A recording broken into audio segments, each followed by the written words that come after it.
And in today's lecture, we are going to be taking a look at Chapter 8, where we will be studying the pelvis, the thigh, and the knee in the Functional Anatomy textbook. The learning objectives for today's lecture are: we're going to identify the main structures of the pelvis, the thigh, and knee, including the bones, joints, special structures, and deep and superficial muscles. We're going to label and palpate the major surface landmarks of the pelvis, thigh, and knee. We're going to identify and demonstrate all actions of the pelvis, thigh, and knee, and the movements that are available. We're going to identify and demonstrate passive and resisted range of motion of the pelvis, thigh, and knee. We're going to draw, label, and palpate the deep and superficial muscles of the pelvis, thigh, and knee, and name their actions. Palpation should include the origin, insertion, the muscle belly, and demonstration of shortening and lengthening of the muscle. We're going to describe the function of each of the muscles of the pelvis, thigh, and knee. We're going to identify both the synergists and antagonists involved in each movement of the pelvis, thigh, and knee, such as flexion and extension. And we're going to identify movements and muscles involved in coordinated activities of the pelvis, thigh, and knee, such as running, lifting, throwing, and kicking. We begin today's lecture by taking a look at the surface anatomy of the pelvis, thigh, and knee from an anterior view. The iliac crest is the superior edge of the wing of the coxal bone. The femoral triangle is formed superiorly by the inguinal ligament, laterally by the sartorius, and medially by the adductor longus. The tensa fascia lata is a small hip flexor visible on the anterior lateral thigh. The rectus femoris is a prime mover for hip flexion and knee extension. The vastus lateralis muscle is part of the quadriceps, and it forms the bulk of the lateral thigh. The vastus medialis muscle is part of the quadriceps and has a teardrop shape just superior and medial to the knee. The patella is commonly called the kneecap. The patella tendon joins the quadriceps muscles, crosses the patella, and attaches to the tibial tuberosity. And now we will take a look at the surface anatomy of the pelvis, thigh, and knee from a lateral view. Beginning from the left-hand side most superiorly, we see the gluteus medius. The gluteus medius is the prime abductor of the hip. The gluteus maximus is one of the most powerful muscles in the body. The biceps femoris is the most lateral of the hamstring muscles. The iliotibial band is a large, thick tendon associated with the tensa fascia lata and gluteus maximus muscles. It attaches to the anterior lateral condyle of the tibia. The head of the fibula is an insertion point for the biceps femoris. The greater trochanter of the femur is a prominent bony landmark and insertion point for most of the gluteal muscles. And now let's look at the surface anatomy of the pelvis, thigh, and knee from a posterior view. Beginning from the left-hand side most superiorly, we see the adductor magnus, which is the largest adductor of the thigh. The semimembranosus is the most medial part of the hamstring group. The semitendinosus lies medial to the biceps femoris and is part of the hamstring group. The gracilis is the medial adductor of the hip. The pes anserine tendon is named for its three-pronged goose foot shape and is formed by the insertion of the sartorius, gracilis, and the semitendinosus. The popliteal fossa is a hollow on the posterior knee. Its borders are formed by the hamstring and gastrocnemius muscles. And here we have the bones of the pelvis, thigh, and knee from an anterior view. The pubic symphysis is the medial junction between the right and left sides of the pelvic girdle.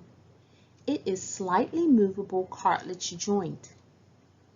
The tibial femoral joint is a modified hinge joint that allows flexion, extension, and slight rotation of the knee.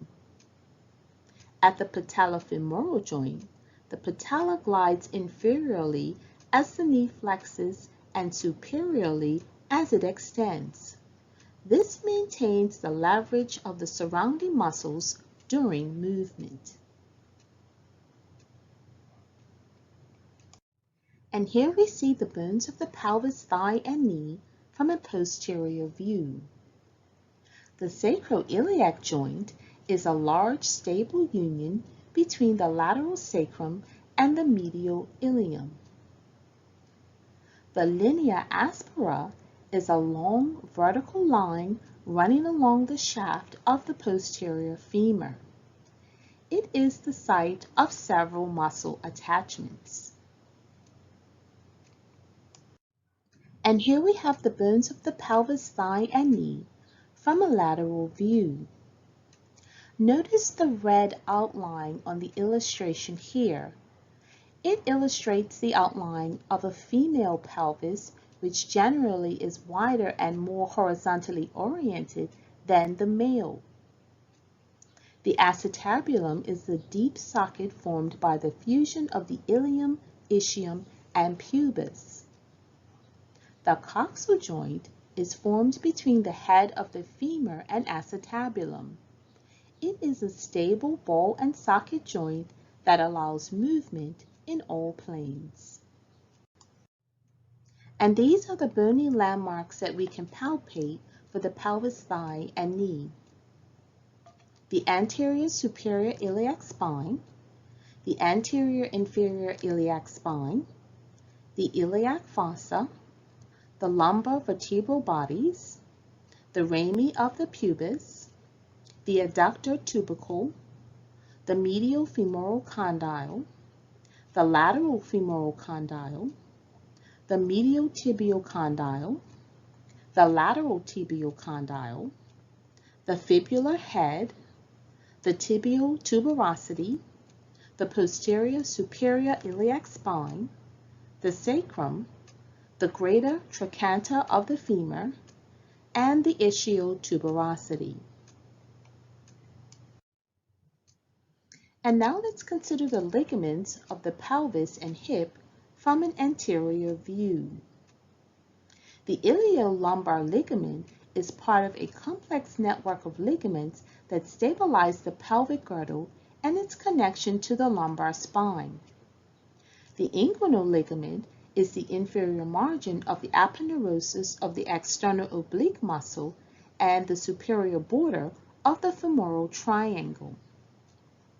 The iliofemoral ligament, shaped like an inverted Y, helps maintain optimal contact between the femoral head and the acetabulum, while it limits medial rotation and extension of the hip. And here we have the ligaments of the pelvis and hip from a posterior view. The posterior sacroiliac ligaments surround and stabilize the sacrum. They are part of a large network of strong, thick ligaments located in the pelvic region. The sacrotuberous ligament stabilizes the sacrum inferiorly and provides muscle attachment points on the posterior pelvis. The posterior sacrococcygeal ligaments anchor and stabilize the small, delicate coccyx. The ischiofemoral ligament spirals around the posterior coxal joint and assists the iliofemoral ligament in limiting medial rotation of the hip. And now let's consider the ligaments of the knee from an anterior view. The posterior articular surface of the patella sits in the femoral groove. The patellofemoral joint must slide up and down as the knee extends and flexes. The lateral meniscus is a crescent-shaped cartilage that cushions the tibial-femoral joint and increases joint continuity. The lateral collateral ligament connects the lateral femoral condyle to the head of the fibula. It prevents lateral opening of the tibial-femoral joint or the varus deformity. The patella tendon, cut, connects the quadriceps muscles to the tibia. It is sometimes called the patella ligament because it connects the patella to the tibia. The posterior cruciate ligament connects posteriorly to the tibia and anteriorly to the medial condyle of the femur. Stronger than the anterior cruciate ligament, it prevents the tibia from sliding posteriorly and the femur from sliding anteriorly. The anterior cruciate ligament connects anteriorly to the tibia and posteriorly to the lateral condyle of the femur. It prevents the tibia from sliding anteriorly and the femur from sliding posteriorly. The medial meniscus is a crescent-shaped cartilage that cushions the tibial-femoral joint. It has direct connection to the medial collateral ligament. The medial collateral ligament connects the medial femoral and tibial condyles. It prevents medial opening of the knee or valgus deformity. And here we have the ligaments of the knee from a posterior view. The posterior meniscofemoral ligament joins the lateral meniscus and the medial condyle of the femur.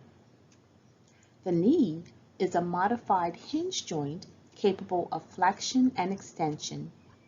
Asymmetry in size between the medial and lateral femoral condyles allows slight rotation at the tibial-femoral joint. And now let's consider some of the special structures of the pelvis, thigh, and knee from an anterior view, considering the blood vessels and lymphatics. The superficial inguinal nodes are inferior to the inguinal ligament and drain the deep inguinal nodes. The deep inguinal nodes lie alongside the femoral artery within the femoral triangle. The femoral artery and vein run together with the femoral nerve deep to the inguinal ligament and through the femoral triangle. The popliteal nodes are embedded in the popliteal fossa of the posterior knee. The anterior tibial artery serves the lower leg. The great saphenous vein on the medial thigh runs superiorly to join the femoral vein. And now we consider the nerves of the pelvis, thigh, and knee from an anterior view. We see the lumbar plexus, the obturator nerve, the lateral femoral cutaneous nerve, the sacral plexus, the femoral nerve, the anterior cutaneous nerve, the inguinal ligament, the lateral branch of the anterior cutaneous nerve, the medial branch of the anterior cutaneous nerve, the rectus femoris muscle, the saphenous nerve, and we see the common perineal nerve, the superficial perineal nerve, and the deep perineal nerve. And now we see the nerves of the pelvis, thigh, and knee from a posterior view. The sciatic nerve lies deep to the piriformis muscle. It runs down the thigh before trenching into the common perineal and tibial nerves at the popliteal fossa. The common perineal nerve lies lateral to the head of the fibula. The popliteal artery and vein lie within the popliteal fossa along with the tibial nerve. Now let's consider the superficial muscles of the pelvis, thigh, and knee from an anterior view. Beginning with the iliacus, followed by the psoas, the tensa fascia lata, the sartorius, the pectineus, the adductor longus, the gracilis, the rectus femoris, the iliotibial band, the vastus lateralis, and the vastus medialis. And here we have the superficial muscles of the pelvis, thigh, and knee from a lateral view. We see the gluteus medius, the gluteus maximus, the vastus lateralis, the biceps femoris long head, and the biceps femoris short head. We can also see the sartorius, the tensa fascia lata, the rectus femoris, the vastus lateralis, and the iliotibial band. And here we have the superficial muscles of the pelvis, thigh, and knee from a posterior view. Beginning from the left-hand side most superiorly, we can see the adductor magnus. We can also see the semitendinosus, the gracilis, the semimembranosus, and the sartorius. And from the right-hand side, beginning most superiorly, we see the gluteus medius, the gluteus maximus, the iliotibial band, the biceps femoris long head, the biceps femoris short head, and the popliteus.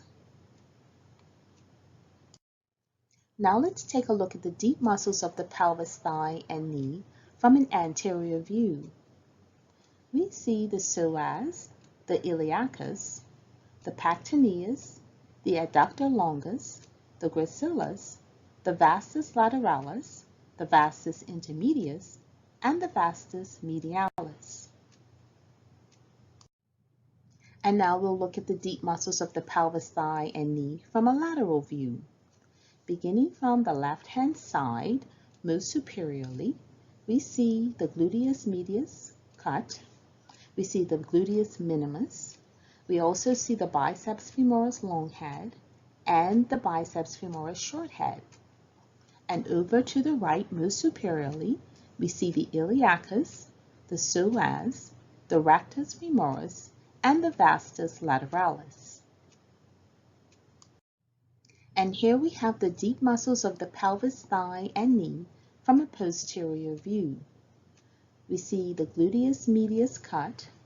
We see the gluteus minimus, the piriformis, the gemellus superior, the obturator internus, the gemellus inferior, the quadratus femoris, the semitendinosus, and the biceps femoris short head.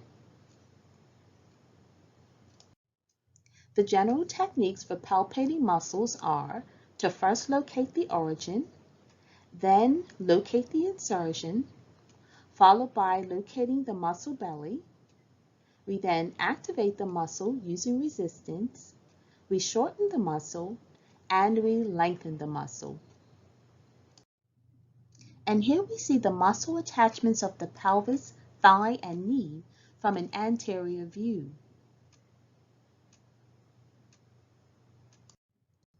And here we see the muscle attachments of the pelvis, thigh, and knee from a posterior view. Now let's consider the motions that are available at the hip. In illustration A, we see hip flexion. In illustration B, we see hip extension. In illustration C, we see hip abduction. In illustration D, we see hip adduction. In illustration E, we see internal rotation. And in illustration F, we see hip external rotation. And the motions that are available at the knee are illustration A, flexion of the knee, illustration B, extension of the knee, illustration C, internal rotation at the knee, and illustration D, external rotation at the knee. Now let us consider the purpose of passive and resisted range of motion. Passive range of motion helps to establish the health and function of inert structures such as the joint capsules and the ligaments. Resisted range of motion helps establish health and function of dynamic stabilizers and prime movers. It helps to identify balance and potential imbalance between muscles that steer and power the lower extremity. And now let's look at the illustrations of passive range of motion at the hip. Illustration A shows passive flexion. Illustration B shows passive extension. C, passive abduction, and D, passive adduction. E demonstrates passive internal rotation, while F demonstrates passive external rotation. Now let's consider passive range of motion of the knee. Illustration A demonstrates passive flexion of the knee, while illustration B demonstrates passive extension of the knee. Illustration C demonstrates passive internal rotation of the knee, and illustration D demonstrates passive external rotation of the knee. Now let's consider resisted range of motion of the hip. Illustration A demonstrates resisted flexion of the hip. Illustration B demonstrates resisted extension of the hip. Illustration C demonstrates resisted abduction of the hip. Illustration D illustrates resisted adduction of the hip. Illustration E demonstrates resisted internal rotation of the hip. And illustration F demonstrates resisted external rotation of the hip. Now let's consider resisted range of motion of the knee. In illustration A, we see resisted flexion of the knee. In illustration B, we see resisted extension of the knee. In illustration C, we see resisted internal rotation of the knee. And in illustration D, we see resisted external rotation of the knee. So now let's consider the synergists and antagonists for the hip. For flexion, we have the psoas muscles, the iliacus, the sartorius, the tensor fasciae lata, the rectus femoris, the pectineus, the adductor brevis, longus, and magnus, and the gluteus medius and minimus. And for extension, we have the adductor magnus, the gluteus maximus and medius, the biceps femoris, the semimembranosus, and the semitendinosus. So now let's consider the synergists and antagonists for the hip for abduction and adduction. For abduction, we have the sartorius, the tensor fasciae lata, the piriformis, the gluteus maximus, medius, and minimus. For adduction, we have the pectineus, the adductor brevis, longus, and magnus. We have the gracilis, the gluteus maximus, the gemellus superior and inferior, the obturator internus and externus, and the quadratus femoris. The synergists and antagonists of the hip for internal and external rotation are as follows. For internal rotation, we have the gluteus medius, the gluteus minimus, the sembranosus, and the semitendinosus. For external rotation, we have the psoas, the iliacus, the sartorius, the adductor brevis, the gluteus maximus and medius, the piriformis, the gemellus superior and inferior, the obturator internus and externus, the quadratus femoris, and the biceps femoris. Now let's consider the synergists and antagonists for the knee. For flexion, we have the sartorius, the gracilis, the biceps femoris, the semimembranosus, the semitendinosus, the popliteus, and the gastrocnemius. And for extension, we have the rectus femoris, the vastus lateralis, the vastus intermedius, and the vastus medialis. Also for the knee, the synergists and antagonists for internal rotation, we have the sartorius, the semimembranosus, the semitendinosus, and the popliteus. For external rotation, we have the gracilis and the biceps femoris. Now let's consider the coordinated movements of the pelvis, thigh, and knee, beginning with running. Alternated opposite motions of the hips and knees drive the running motion. Powerful hip extensors and knee flexors bring one leg back as the other drives forward using the hip flexors and knee extensors.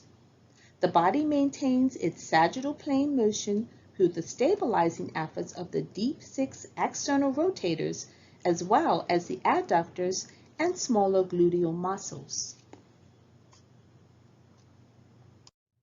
Now let's consider the coordinated movement of lifting. The hip and knee must work in concert with the trunk and upper body to lift objects from the ground. Powerful muscles like the gluteus maximus and quadricep muscles drive the motion, while stabilizers like the gluteus medius and the adductor group of muscles maintain a steady body position. Now let's consider the coordinated movements of throwing. As with running, throwing requires different movements on each side of the body. This movement is more complex because it takes place in multiple planes. The front, or lead leg, plants while the body rotates around it, bringing the chest and arm forward. The quadriceps, hamstrings, and gluteals accept the body's weight, while the rotators of the hip and knee pivot the body around the foot.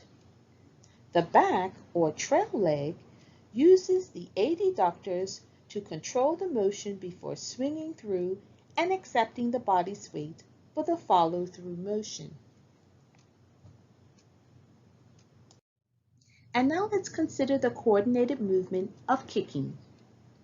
Kicking is similar to throwing in that there is a planted lead leg and a swinging trail leg. Again, the body must pivot around the planted lead leg in order to position the body for powerful sagittal motion. In kicking, the trail leg does not contact the ground as it does with throwing. The hip flexors and knee extensors are maximally recruited to place greatest force at the foot for kicking. The gluteus maximus, hamstrings, and adductor groups of muscles must slow this motion once the ball has been contacted. So to summarize the main points of today's lecture, the pelvic girdle is made up of the ilium, ischium, pubis, sacrum, and coccyx. The ilium, ischium, and pubis converge at the acetabulum, forming the socket of the ball and socket coxal joint. The sacroiliac joints and pubic symphysis allow slight movement in the pelvic girdle. The head of the femur forms the head of the ball and socket coxal joint and can move in all planes to produce flexion, extension, abduction, adduction, internal rotation, and external rotation at the hip. The knee consists of two joints, the tibiofemoral joint, and the patellofemoral joint. Together, these two joints allow flexion, extension, internal rotation, and external rotation at the knee. Movement of the patella maintains the leverage of the quadriceps muscles as the knee flexes and extends. As with the shoulder, the deeper, smaller muscles in the hip, such as the deep six external rotators, tend to stabilize the joints. The larger, more superficial muscles, such as the gluteals, create powerful movements. The inguinal region, deep posterior hip, and posterior knee contains several vulnerable structures, including lymph nodes and vessels, arteries, and nerves. Avoid these during palpation. Balance flexibility of the pelvis, hip, and thigh enhance posture and minimize injury such as patella tracking problems, muscle strains, and ligament sprains. Coordinated movements of the muscles of the pelvis, thigh, and knee is required during walking and running, as well as powerful movements such as lifting, throwing, and kicking.